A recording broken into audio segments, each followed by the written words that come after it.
As Russian drones violated Polish airspace in unprecedented numbers, NATO fired back for the first time since the Ukraine war began. 19 incursions in one night forced Warsaw to suspend flights, call for a UN Security Council meeting, and ask to invoke Article 4 of the NATO treaty. While Moscow denies targeting Poland, European leaders insist this was deliberate provocation, warning that Putin has reached a new level of hostility against Europe. Will NATO's response stop future violations, or will Russia continue to test the alliance's resolve?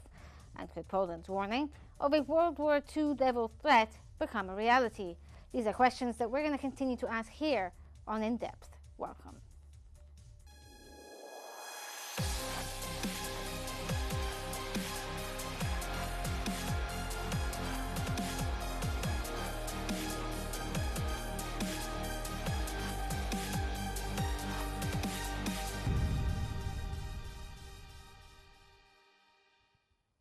The Guardian has reported that the recent Russian drone incursion into Poland marks a significant escalation, with Poland's foreign minister confirming the attacks were deliberate, not accidental.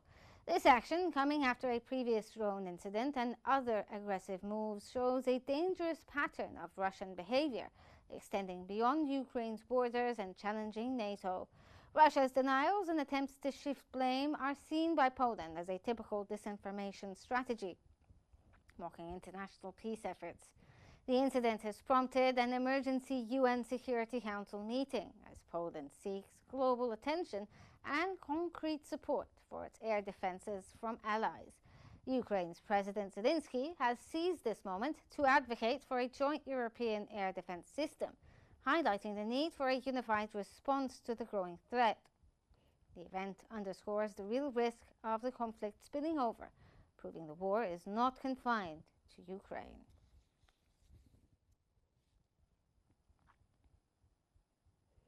According to the Washington Post, NATO fighter jets were scrambled after multiple Russian drones crossed into Polish airspace in what European officials called a deliberate provocation. Poland reported 19 violations in just 7 hours, marking the largest such incursion into NATO territory since the war between Russia and Ukraine began.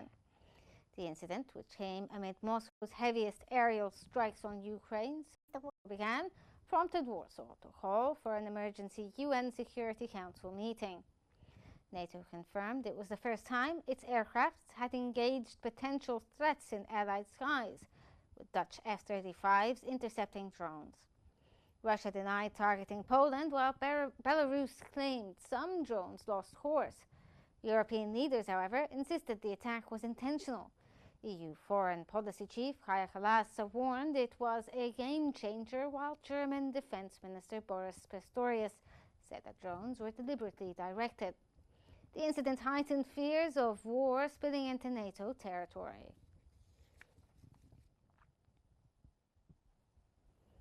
Drones breach NATO skies, Poland fires back. First shots fired on alliance soil since 2022. Is this the spark that drags the West into open war? The edge of escalation is here. What is the world waiting for? Last night, history trembled. 19 Russian drones, some modified Gerberas designed to overwhelm defenses, sliced into Polish skies. 4 shot down. First time NATO aircraft fired on Russian hardware since 2022. This was not straight debris, was synchronized with Zapad 2025 drills and a 415 drone barrage on Ukraine. Intentional, reckless, strategic. Polish PM Donald Tusk, closer to war than since World War II. He triggered NATO Article 4, not Article 5, demanding consultation, not retaliation. But the message is clear. Moscow is stress-testing NATO's eastern shield, and it found gaps. Poland lacks low-tier drone defenses, forcing F-35s into unsustainable roles.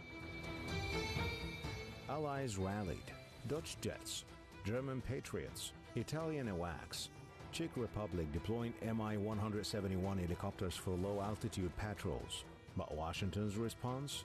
Trump's "here we go" masks ambiguity. Vance hints at future oil deals with Moscow. Europe braces, Callas calls it the most serious airspace violation since the war began. Beyond metal and missile lies Moscow's silent signature. Polish SIM cards embedded in down Gerberas, not Ukrainian.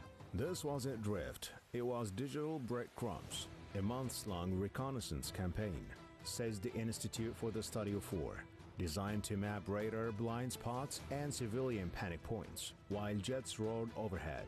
Russia's hybrid machine pulsed below, flooding Telegram with fake strike alerts in Lublin, sowing chaos before the first propeller crossed the border.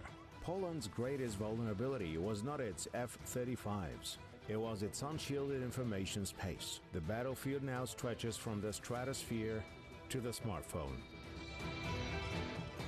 It is the spark. Not yet, but Article 4 is the fuse. If drones become missiles, if Belarus hosts nukes, Article 5 looms. The world is not at war, but the rehearsal just got real. Analysis, we're joined from Moscow by Professor Vincent Negorio, the head of the geopolitical department at Analytica for Intelligence, and from Paris by Mr. Mehud Nicholas Ferzelli, director of the EU ASEAN Centre. Welcome to you both here on In Depth. Thank you for joining me. Let's start off with you, Professor Negorio. Did Moscow's drone attack over Poland, armed with Polish SIM cards, signal some sort of calibrated probe of NATO's nervous system? Or is this the opening note for a wider wave of drone attacks? Good afternoon, first of all. I think that this is a kind of test from Moscow to understand the readiness of NATO system. And this is not the first incident, but I see that the wave of escalation motive is growing around NATO and around Europe. So it's been given, let me say, a resonance, a higher resonance this incident rather than the previous one that we observe along all these 3 years of conflict. So I think it's more a test, and as we have seen, also the problem with the GPS of the aircraft for von der Leyen was occurred also in the same area, in the same region. So I think there is something that is going to behind this, that is rather the test or let me say a form of understanding where the NATO is ready to go.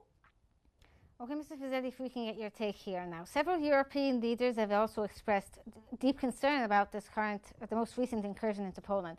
Could this solidarity or concern translate into actual concrete military steps and further escalations? Or is it just still rhetorical like it is with Ukraine? I'm delighted to join you today. And the short answer is, I think it's not important. So I think the media, especially the sort of Estonian, Lithuanian, Ukrainian, and Polish media, are blowing it out of proportion. And I think, the Russians are happy because the Russians are playing with their nerves, right? The technical words we use in military, diplomatic, and international law, the laws of war, right, is skirmishes. Skirmishes is an English word of French, Italian origin. What does it mean? It's a mini microscopic brief battle on the margin of the war. So it's not a big war, it's something marginal. And usually skirmishes are led by who? They're led by recon, reconnaissance officers, Marawir, special ops, and they do it near the border. It's really marginal, and it's not a big battle. So I think what the Russians are doing, they're doing symbolic skirmishes to put pressure, psychological pressure, because psychology is part of the war, right? But it's not. It's a skirmish. That is a technical word, but it's not a casus belli. Another word, casus belli, is a Roman word, which means a justification for a bigger conflict. So Article 5, what triggers NATO Article 5? It's a big thing. What is a big thing? It's like Russia sending a nuclear missile on Manchester or Krakow, or at least, if not a nuclear missile, Russia sending a dozen ballistic missiles on Krakow, Brussels, and Liverpool, then you have a casus belli. You can say, oh my God, it's a blunt frontal attack. We have to trigger Article 5. You don't do it for skirmishes. So do you think that this was a tactic by the Russians to, as you said, the reconnaissance mission, to somehow better understand NATO capabilities and the possible reactions to a Russian attack? Absolutely. And it goes very deep. It goes to Russian culture. You know, Russia as a nation, what is Russia? Who are they? What is their culture? As a nation, it was founded by some adventurers, and these adventurers were actually fighters. They were Vikings. They were very brutal military invaders, and they came from Denmark and Sweden, and they moved into what we call Russia, and it was a very small kingdom, and it was surrounded by Turkish, Tatar, Mughal tribes. And the superpowers were the Turkish, Tatar, Mughal tribes who came from China and Siberia. And so when I'm coming at the Russians, they learned about the art of war that way, by fighting against the Turks and Tatars, who were the people of the steppes. And so they were doing mini battles, hit and run, hit and run, skirmishes. That's how they operate. And you have to remember, there was a very long war when Russia was a superpower and Britain was a superpower. It was called the Great Game. It was a war for the control of Central Asia, Afghanistan, and Iran, pitting Moscow against London. And military planners in London, they gave it a very pompous, pretentious name. They called that war the Great Game. And Russia and England were supposed to be the two great superpowers. And the Russians gave it a different name. They called it Turnir Tinei. Turnir Tinei means in Russian a tournament or a rivalry of shadows. It's something which is not a great game. It's a small game happening in the dark. And I think that's exactly what the Russians are doing today. They're playing a small game on the margin in the dark to destabilize psychologically Poland, Ukraine, Estonia. Of course, many of the governments in Poland, Ukraine, Estonia are right-wing nationalists, and some of them are quasi-fascist governments, and they really hate Russia. So they are very close to a nervous breakdown, and they want to invoke Article 5 every day. Okay, if we can get Professor De Gario's perspective here. Now, you heard Mr. Fazeli talking about the idea of it being a psychological mind game, basically, with especially Eastern European countries. Now, do you think that about 2025's timing, along with the drone swarm, was some sort of coincidence, or do you agree there with Mr. Fazeli that this was psychological warfare and also a means by which they can test out how these countries are going to react? Well, are two things that are going in parallel, yeah?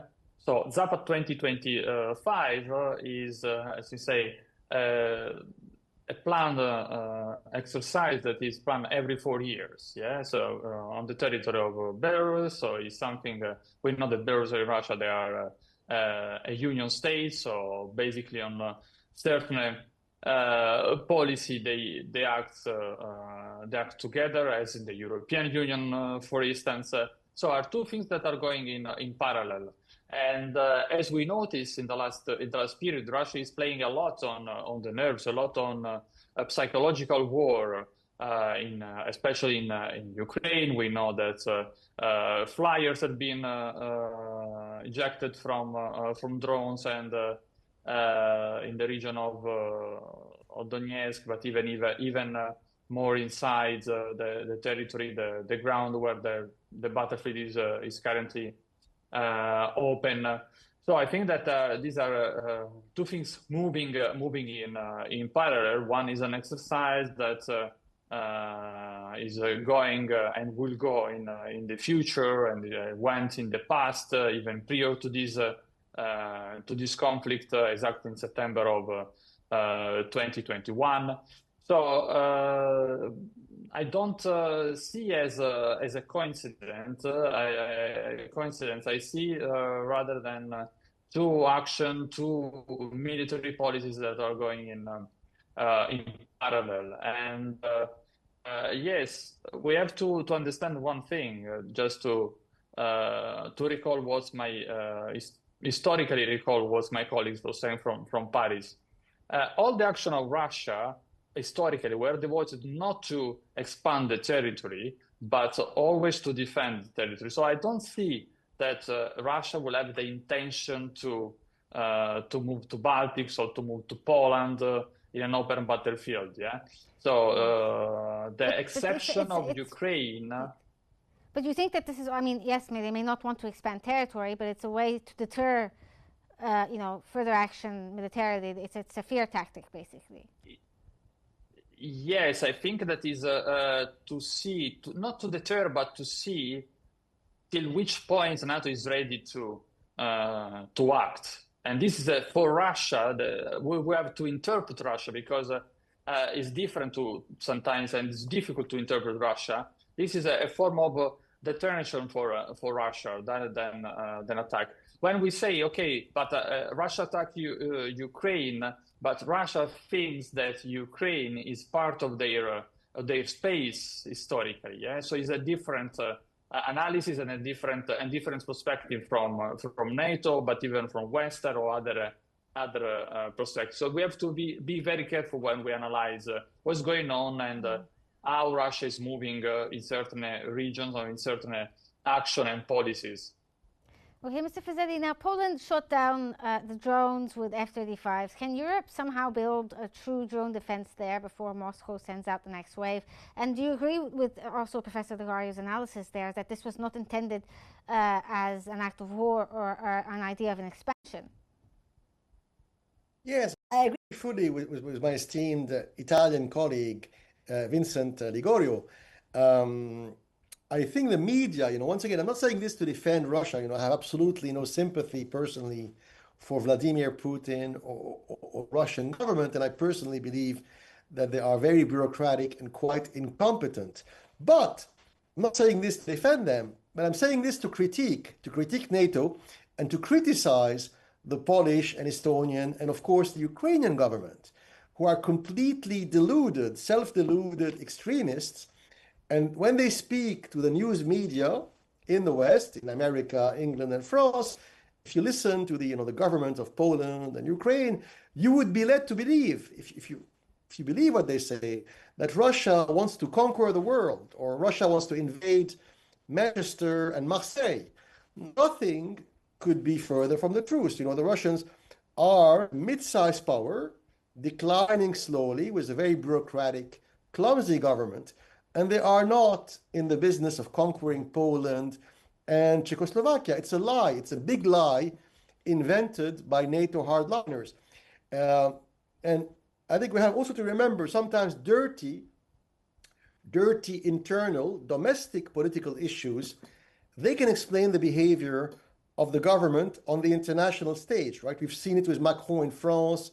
Macron had many social, financial, fiscal, economic issues internally in France, so he tried to invent some grand role for himself, fighting on Mars or fighting in Ukraine or whatever, somewhere in the galaxy. The same has happened in Poland in the past 7 days. So it preceded actually the incursions of the Belarusian or Russian drones inside the Polish airspace 2 or 3 days ago. The crisis started 7 days ago. It had nothing to do initially with Russia or Belarus.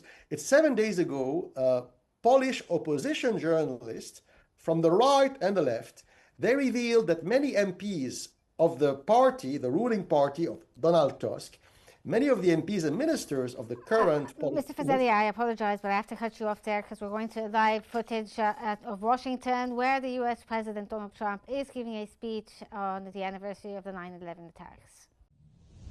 Out of here. It'll be a total miracle. I love you, darling. Take care of Caitlin, beautiful daughter.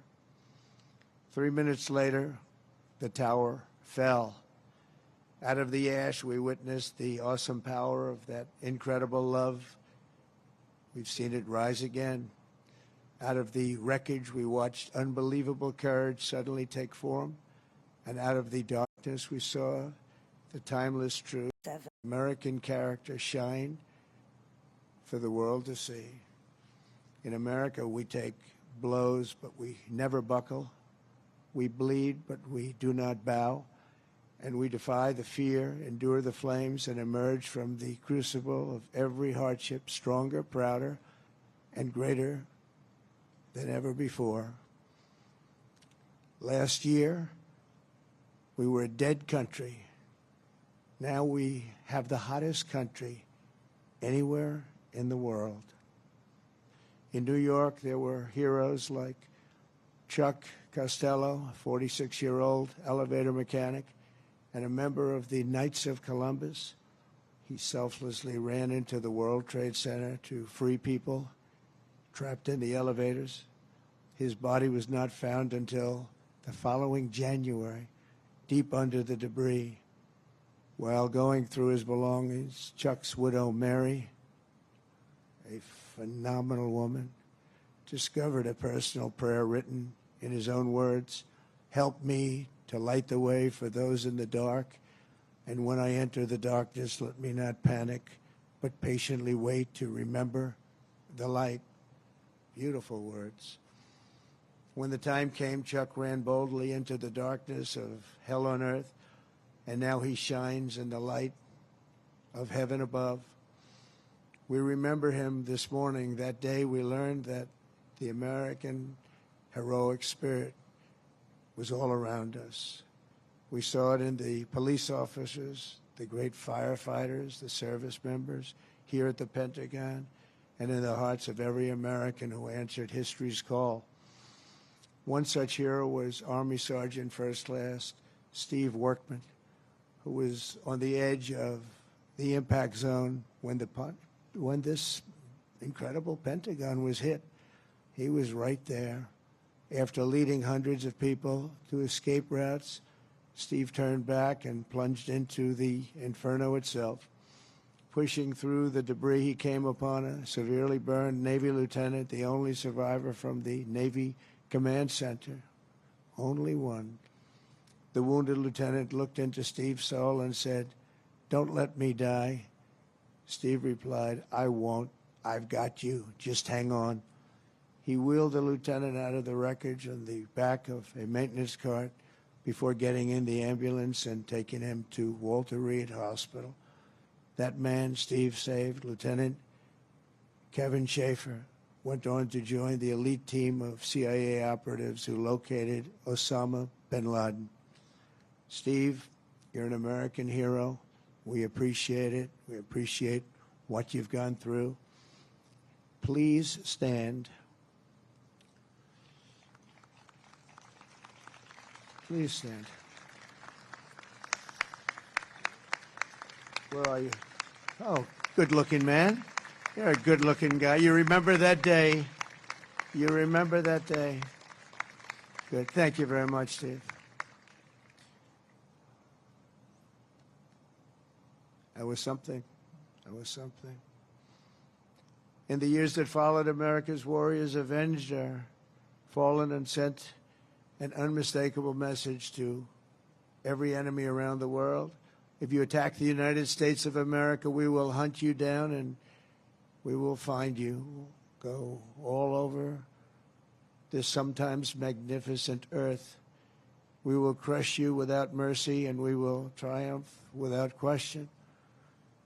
That's why we named the former Department of Defense the Department of War. It will be different.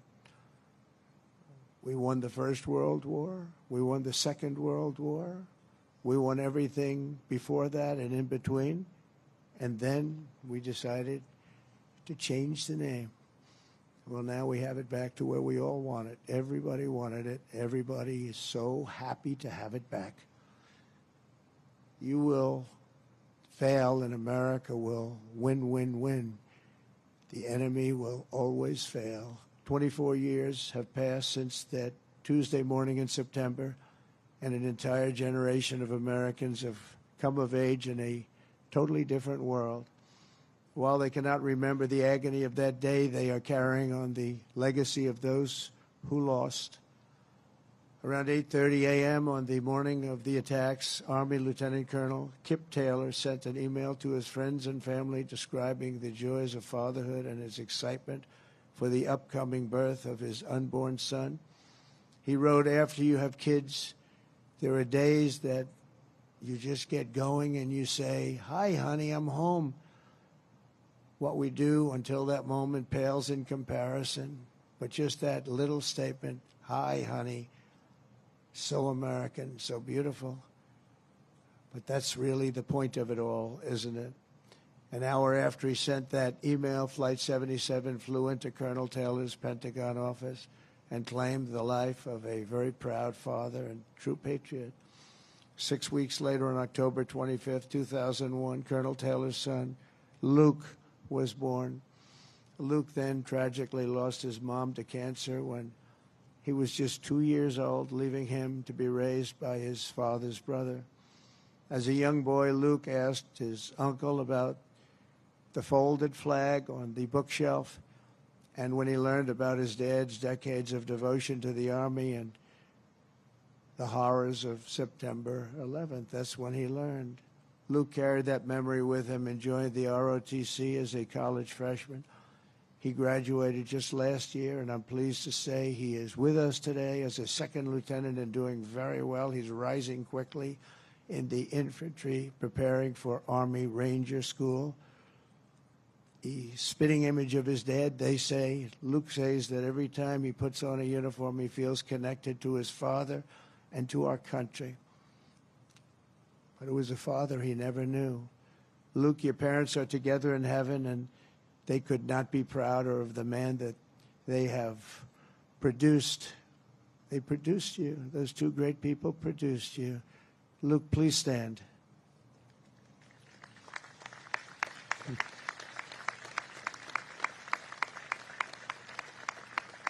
Thank you. You look good, Luke. You look good. They're looking down on you. They're very proud. This morning, we recall the light of America's best and bravest and the love that they showed in their final moments. In their memory, we make a solemn pledge and a noble promise. We will honor always our great heroes, and you are our heroes. There's a group of people that don't want to talk about our heroes, but we will always talk about our heroes, and that's the way our country is, and that's the way the people feel. We will defend the nation they served, the values they upheld, and the freedom for which they died. We will support our troops, we will protect our families, and we will preserve the American way of life for every future generation. We will build taller, grow stronger, fight harder, and soar higher. And together we will go forward as one people with one heart, one fate, one flag, and one glorious destiny under Almighty God. May God bless the memories of those who died and the heroes who fought and the soldiers who still stand watch. May God bless the United States of America. Thank you very much. Thank you. Thank you.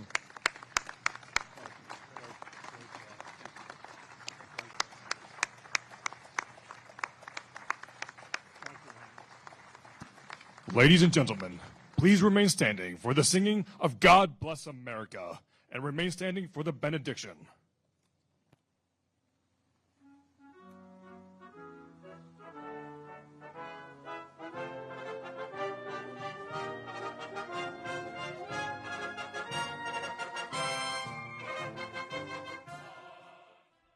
That was the speech given by President Donald Trump on the 24th anniversary of the 9/11 attacks on America, where he talked about America bleeding but not bowing, and he also discussed that America always rises from the ashes. He talked about the memories of the people that have lost their lives during 9/11, and he spoke about how these attacks have changed America in general. He talked about facing pure evil and discussed the idea that if anyone attacks the United States of America, that the Americans will find them and crush them, according to him, and show no mercy. And that is the reason why they changed the name of the Department of Defense to the Department of War. He also talked about one of the survivors of the attacks of 9/11, how he went on to be part of an elite team that joined the CIA initiative to find and eliminate Osama bin Laden.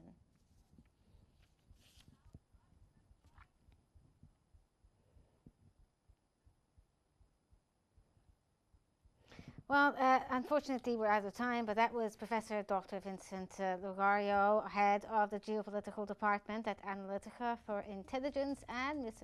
Nicholas Frizzelli, director of the EU ASEAN Centre. Thank you both for your insights, and thank you for joining me on this discussion. This brings us to the end. Wings crossed borders. NATO fired back. Europe braces. Was this a deterrence or just the first step towards war that no one wants but everyone fears? This brings us to the end of this episode of In Depth. I'm Rehan Morsi. Thank you for watching.